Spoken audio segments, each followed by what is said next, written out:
Student, today in this video we will revise our chapter first that are coming in your unit test. Okay, so it can help you to learn in the short period of time. So in the first unit test you are having two chapters. One is the brick, beats and bone, another is the colonialism and the countrysides. So let's begin with the chapter 1, bricks, beats and bone. So here whatever topic we have to cover in this chapters. So let's have a glance. Here you can see the beginning. Beginning here is of civilization from the pre-Harappa to mature and then later Harappa. And then you will see the subsistence strategies as we talk and the technology, how they survive, okay, their economy and livelihood and the use of technology in agriculture. Then we talk about the town planning, especially very important town planning of Harappa and Mohenjo-daro because they are well known town planning and civilization. The layout of town, in which we talk about the town that is divided into two parts. One is the lower town, another one is the citadel. Then lower town for ordinary common people and all the social and economic activity that take place in this town. And when we talk about the citadels for the ruling elite class, okay. And here you can see this drainage system. And then we talk about the burials and the luxury articles that brings or that track the social differences in society, that if the society was divided into class or caste. So here comes Harappa civilization is also known for its distinctive artifacts. So we will identify the center of production and how they produce material for the production. Indus Valley civilizations, you can see the trade, it flourished during the native Harappa phase. So they were internal, domestic as well as external, or you can say international trade. Okay, then we see the standard measures. Okay, weight and measures were developed in Harappa which serve the commercial interest. Use of seals and sealings the items facilitate long distance trade and mark the authenticity. And then we talk about the scripts was found in Harappa depicted in the artifact, but it is undeciphered, which is impossible to read or understand. So the archaeologists, they believe that the history began from early historic periods. Okay, Cunningham saw the site, he thought it was the lost site of the Buddha period. So we will analyze the area of Cunningham confusion in understanding the significance of Harappa. So new and old civilizations, okay, in the context that it was discovered now. But when we talk about the old civilization, that it is the oldest civilization, it is one of the oldest civilization in the world. To discover the civilization, new techniques were also followed as the civilization was old and spread into a vast area. Now the problem was the material or the evidences that allow archaeologists to construct the history. Now they classify, they find and then interpret it.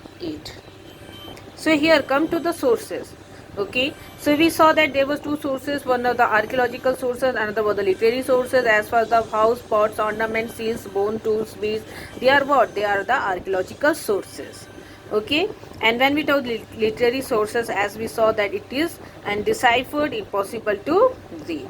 So we will read this in detail or discuss this in detail. So here, before we start the chapter, let's talk about the Indus Valley civilization. Here the word civilization. What is civilization? So if we talk about civilization, it refers to a society or group of people in the process of what? Achieving higher state of social development. So the key element of civilization, you can see centralized, they should be centralized government, urban center, job specialization, organized religion, social classes, art, architecture, infrastructure should be developed and advance in technology. So when we talk about Indus Valley civilization, why it called Harappa culture, Harappa civilization? So you know the first site that was excavated at Harappa. So that's why it is named as Harappa civilization. And when the archaeologists use the word culture, culture is for what? For a group of objects or a group of peoples, okay, in styles, okay, which are usually found in a specific geographical area and a period of time. So as we saw in the pre-Harappa phase also, where you can find distinctive kind of poetries in the region of Kotdiji, Amri and Damsadat, okay, which were distinct from other culture. But in when we talk about their own culture, they were following a same patterns.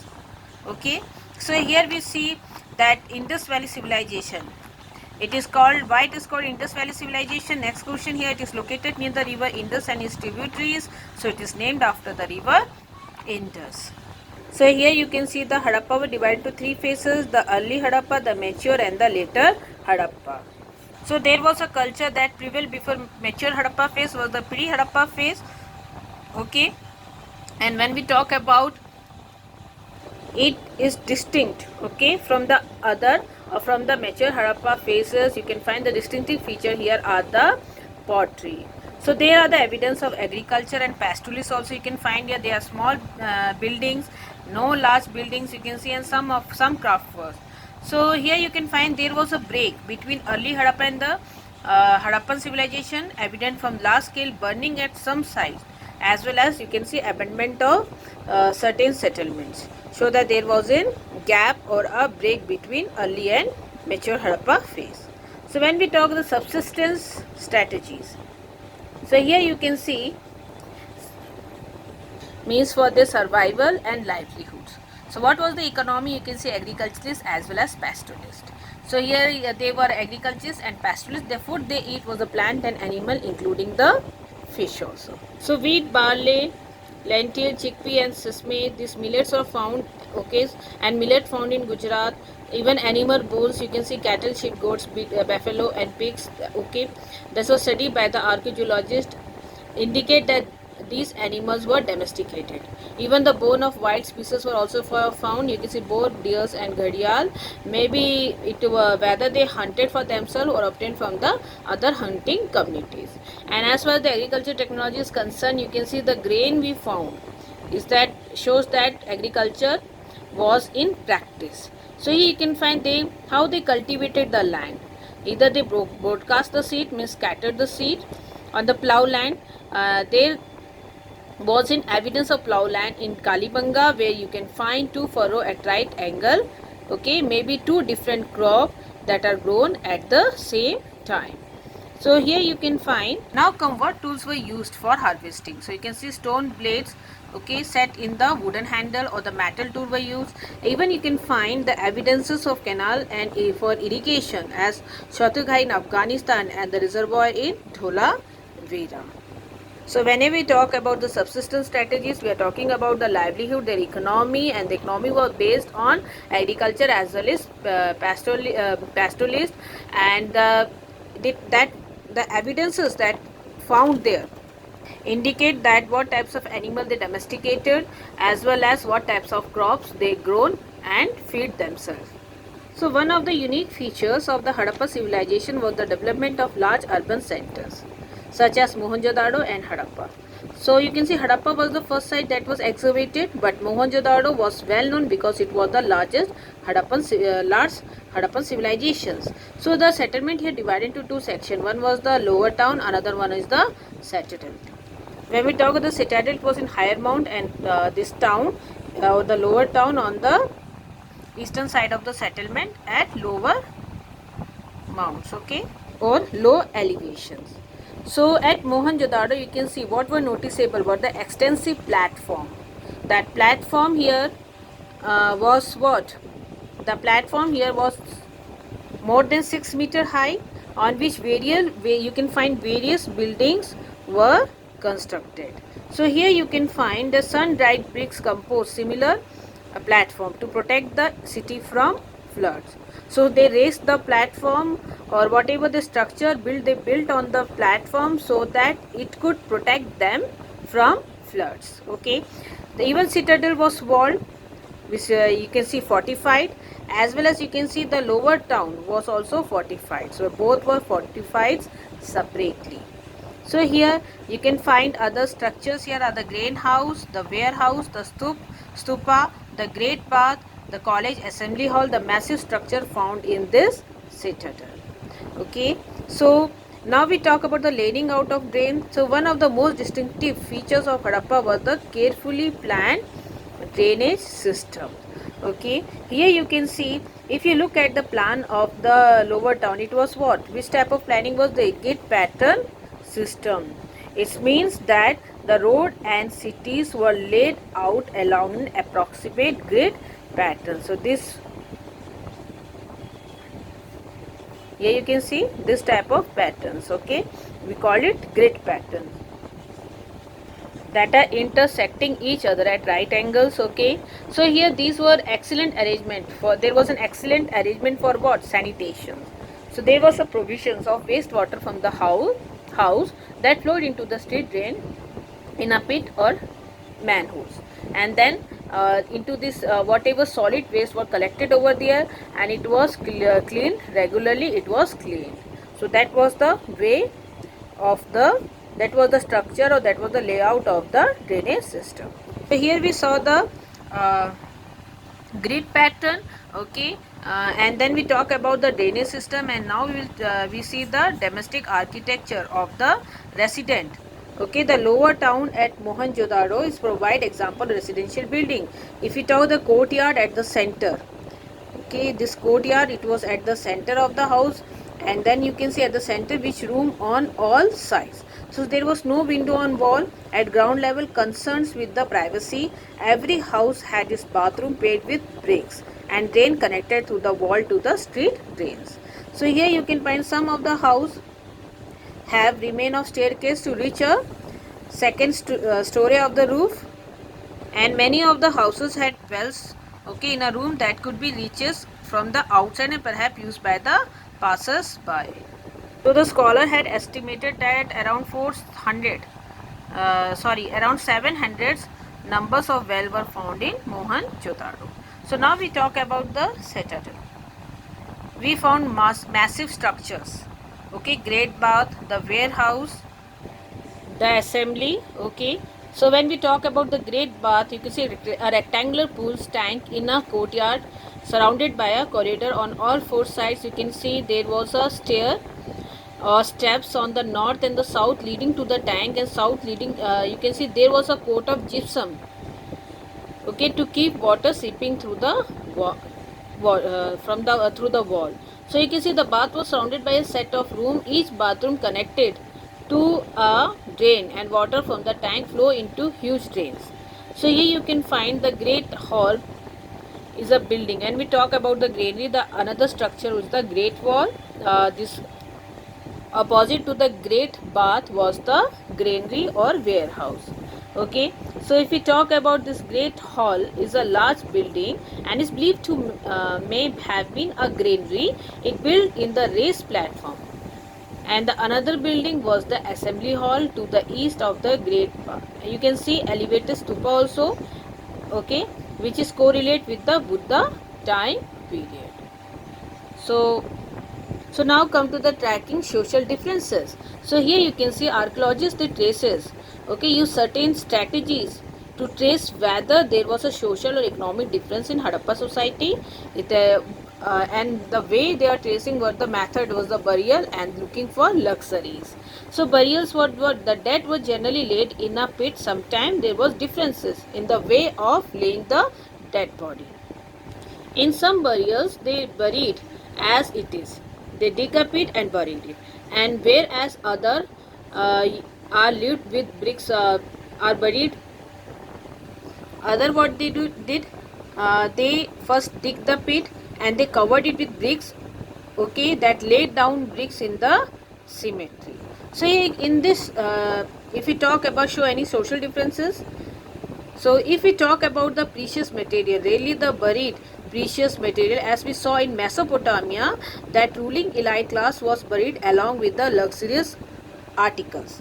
Some of the graves, they did contain portraits, ornament, jewelries, okay, which were made up of semi-precious stones.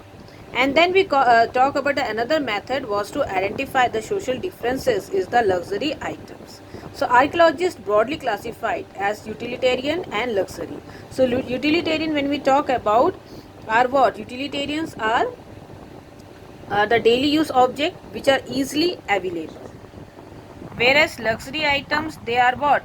They are rare and they cost making is high. Non-local material with complicated technology, you can see. And if we take the example of faience, was considered as precious, and the process of making was very difficult. So if we study the distributions, okay, of the artifact, the distribution, rare objects made of valuable materials found in Mohenjo-daro and Harappa, not in the small settlements like Kalibanga. So you see about the finding out about craft productions.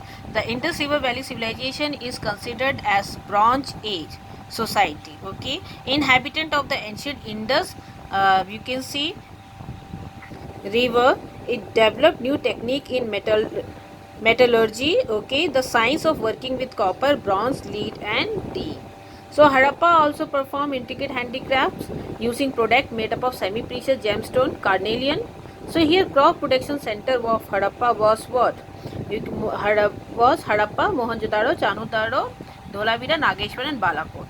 And they were all specialized center. As far as the Chanudaro was specialized in bead making, shell cutting, metal works.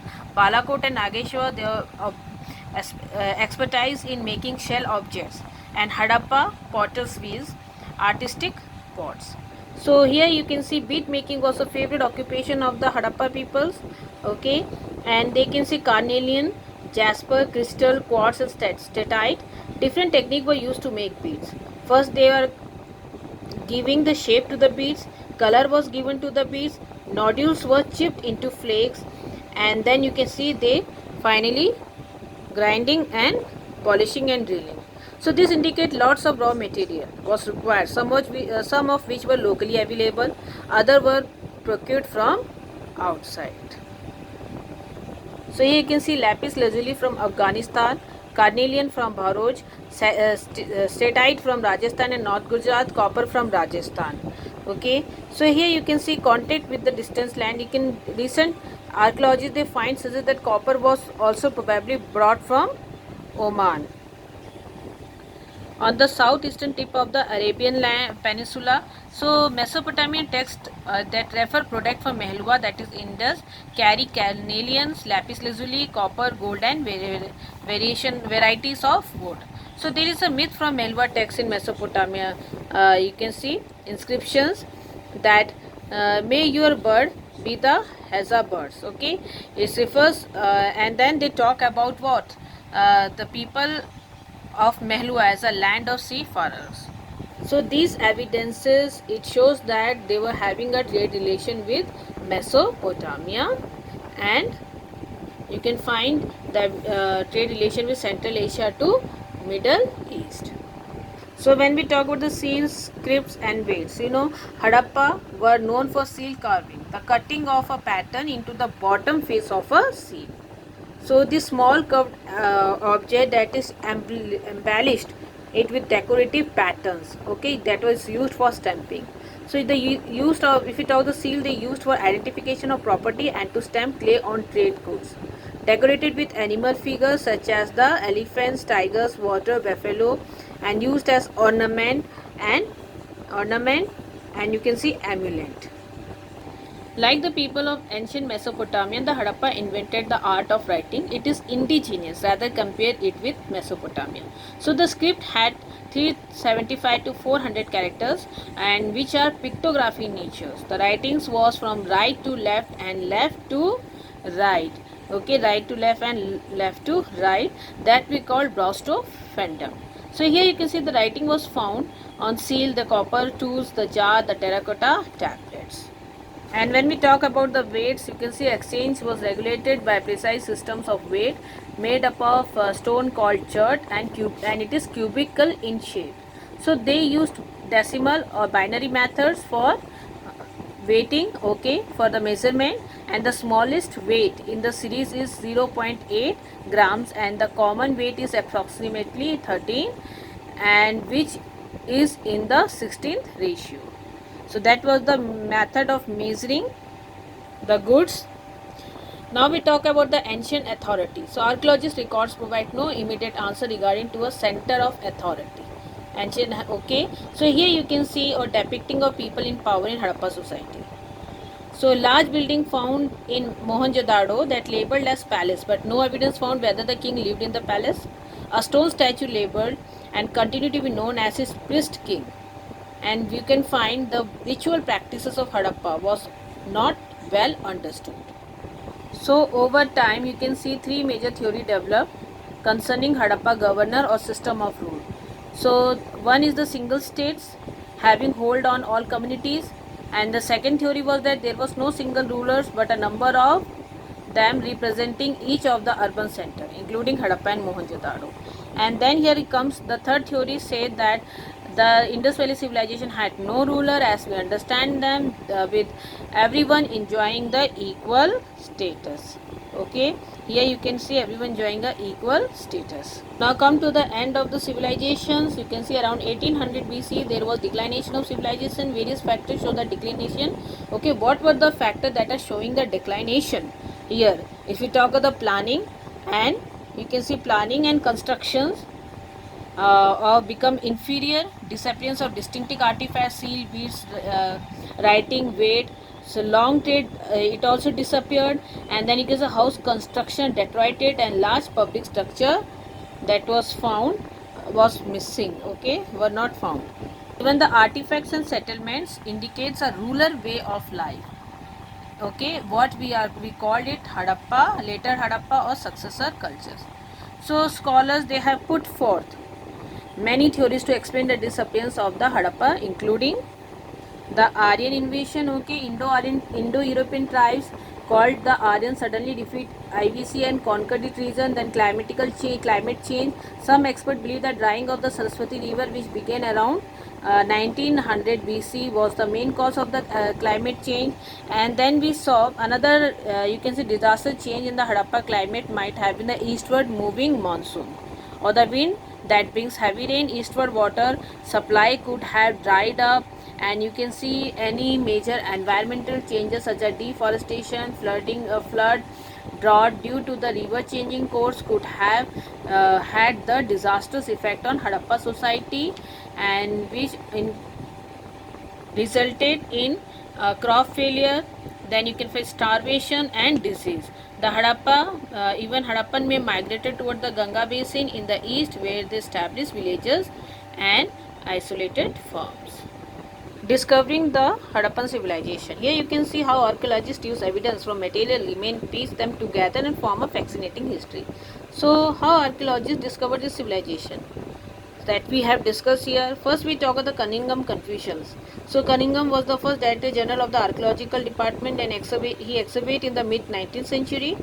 Okay, he preferred to use the written records, okay, as a text or inscription as a guide to investigate instead of the archaeological sources. So Cunningham interest was in the archaeology of the early historic, that was in 6th century BC to 4th century. So BC, Common Era. He used the account led by the Chinese pilgrim to locate the early settlement. A site of Harappa was not a part of the travel book of the Chinese pilgrims and was not known as an early historic cities, and did not fit very neatly within his framework of investigation. So here you can see Cunningham did not realize that how old this civilization was. So here comes a new old civilization. You know, it was discovered in the 1920 by, when we talk about Harappa, by Dayaram Sahani, and in 1922 by Rakhal Das Banerjee. In 1927, you know that this Marshall was the Director General of Archaeological Survey of India, brought together the research work, excavation of Mohenjo-daro and Harappa. So he discovered a new civilization to the world, okay, that we call Indus Valley civilization. So here you can see here that what were the new techniques and the questions here. You can find that further this excavation work on this site was done by whom? Sir Mortimer Wheeler. Okay, he introduced a new outlook of archaeology and observance of stratigraphy in the field. So a system of digging within a square area. This leave free standing wall. Okay, as digging the pit in a square area, it's leave free lancing wall. Then you can see here that we call bulk. So where you can find the starter layer of different geological periods. So after the partition of India, most of the well-known Harappa sites, the Mohenjo-daro, the Harappa, the Janhu-daro, went to Pakistan, leaving only two outposts here, the Kotla Nihang near Ropar and Rangpur in Badar. So after independence, many of the sites were excavated. So they were using modern scientific method, okay, technique including surface exploration, the recover of the trace of clay, stone, metal, fossil, minute scraps of available evidences. Here comes problem of piecing together the past. So there are two levels of looking at piecing together the past. One was the classifying find, another one the problem of interpretation. So when we talk the classifying find in terms of material, okay, you can interpret it or pierce them in terms of material like stone, clay, metal, bone, stone, ivory. And then in terms of function, then the second and the more complicated term of function, as you have got the material, now you have to interpret it. So how it work or how it function, you can see an understanding of the function of an artifact is often shaped by its resemblance with the present day things. As we talk about the beads, we talk about the hand mills, we talk about the stone blades and the pots, and which context it is found, okay, in a on a house, on a grave, or in a drain. Or then sometimes archaeologists, they have to take resource in a indirect evidences also. For example, if we find the clothing, okay, indirect evidences, we find the clothing, we have to depend on the sculptures, how they portrayed the dress on a sculpture. Then archaeologists have to develop frame of references here. So Harappan seal, when we talk about the archaeologists, keep in the context of cultural sequences and compare it with the Mesopotamia seals. So archaeologists, they faced many problems regarding the interpretation on the basis of religious practices. So earliest evidences that whatever object was unusual and unfamiliar may have a religious significance. These include Mother Goddess, Priest King, Unicorn and Proto Shiva, and the other ritual significances were fire altar at Kalibanga and Lothar. So here I gave you basic ideas how to prepare your exam. Following step you have to follow for your unit test 1. First thing, you have to read the book carefully, and second, make a concise note. That will be very helpful. So all the best for your exam.